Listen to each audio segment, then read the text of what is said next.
اس رات میں ملائکہ کا نزول ہوتا ہے، اور اس کثرت سے ملائکہ کا نزول ہوتا ہے کہ ایک حدیث میں اس رات کی علامات میں سے ایک علامت یہ بھی بیان کی گئی ہے کہ اس رات کے گزرنے کے بعد جب سورج طلوع ہوتا ہے تو بغیر شعاعوں کے طلوع ہوتا ہے۔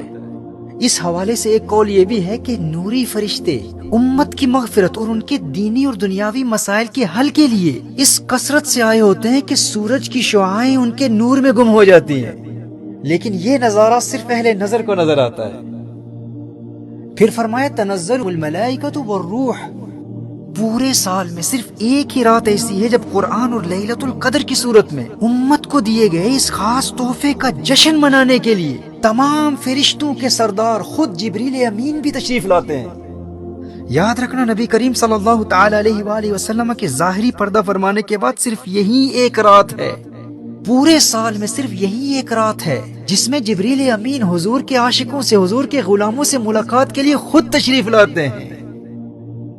یہاں اللہ جل وعلا یاد دلا رہا ہے یہ کوئی عام رات نہیں ہے، اس رات تمہارے پاس اسے بھیج رہا ہوں جسے فقط اپنے محبوب کے پاس بھیجا کرتا تھا۔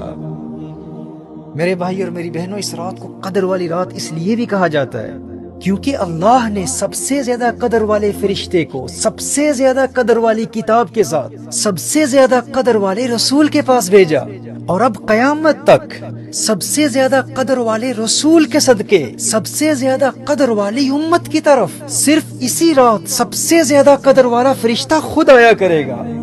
اسی لیے تو یہ رات قدر والی رات ہے۔ یہ وہ رات ہے جس سے جبریل امین بھی پیار کرتے ہیں اور نبی کریم بھی پیار کرتے ہیں صلی اللہ تعالی علیہ وآلہ وسلم۔ ہمیں اس رات سے اسی لیے تو پیار ہے نا، کیونکہ یہ حضور کے دور کی رات ہے، یہ رات مصطفیٰ کے زمانے کی رات ہے، سجدے سے آج سر نہ اٹھانے کی رات ہے۔ گل کر دو سب چراغ کے اندر ہو روشنی، یہ رات تو دلوں کو جلانے کی رات ہے۔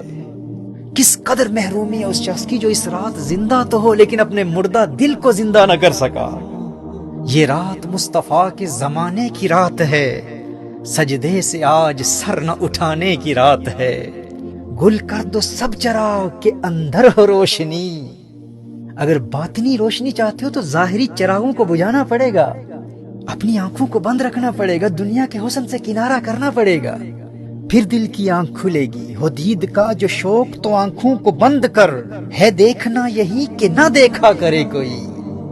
اور پھر کہتے ہو کہ انہیں دیکھنا چاہتا ہوں لیکن دنیا کی چراغوں کو بجھانے کے لیے بھی تیار نہیں ہوں۔ چاہتا ہوں کہ دل کی آنکھ کھل جائے لیکن میں یہ ظاہری آنکھیں بند تو نہیں کر سکتا، میں موویز بھی دیکھوں گا، بدنگاہی بھی کروں گا، لیکن انہیں بھی دیکھنا چاہتا ہوں۔ کوئی قربانی دینے کے لیے تیار نہیں ہو سکتا لیکن انہیں دیکھنا چاہتا ہوں۔ دنیا کے ہر کام کے لیے قربانی دینے کے لیے تو تیار ہے لیکن ان کی رضا، ان کی خوشی کے لیے کچھ قربان نہیں کر سکتا۔ تو نے عشق کو کھیل سمجھ رکھا ہے۔ کل تک جو قوم کھیلتی تھی شمشیروں کے ساتھ آج فلمیں دیکھتی ہے ہمشیروں کے ساتھ۔ تو شمشیروں کے ساتھ کھیلنے والا تھا، آج اپنی بہنوں کے ساتھ موویاں دیکھنے والا بن گیا اور پھر ان سے محبت کا دعویٰ بھی ہے۔ یہ وہ رات ہے جو تیرے باطن میں ایسا انقلاب برپا کر دے گی کہ تو دنیا کی ہر خواہش قربان کرنے کے لیے تیار ہو جائے گا، بس خلوص نیت سے اس قدر والی رات کی قدر کر لے۔ گل کر دو سب چراغ کے اندر ہو روشنی، یہ رات تو دلوں کو جلانے کی رات ہے۔ آئے ہیں آج ہم کو فرشتے خریدنے، آئے ہیں آج ہم کو فرشتے خریدنے، یہ عشق کی دکان سجانے کی رات ہے۔ چلتے ہیں آؤ ساقیے کوثر کی گھاٹ پر، یہ حشر تک کی پیاس بجھانے کی رات ہے۔ آہوں سے سسکیوں سے دعا سے درود سے، عرش خدا کا پایا ہلانے کی رات ہے۔ پہچانتے بھی ہو کہ نہیں اپنے آپ کو، آئینہ زندگی کو دکھانے کی رات ہے۔ سجدوں کے ساتھ ساتھ مظفر حیات کو گرویدہ جہاد بنانے کی رات ہے۔ یہ رات مصطفیٰ کے زمانے کی رات ہے، سجدے سے آج سر نہ اٹھانے کی رات ہے۔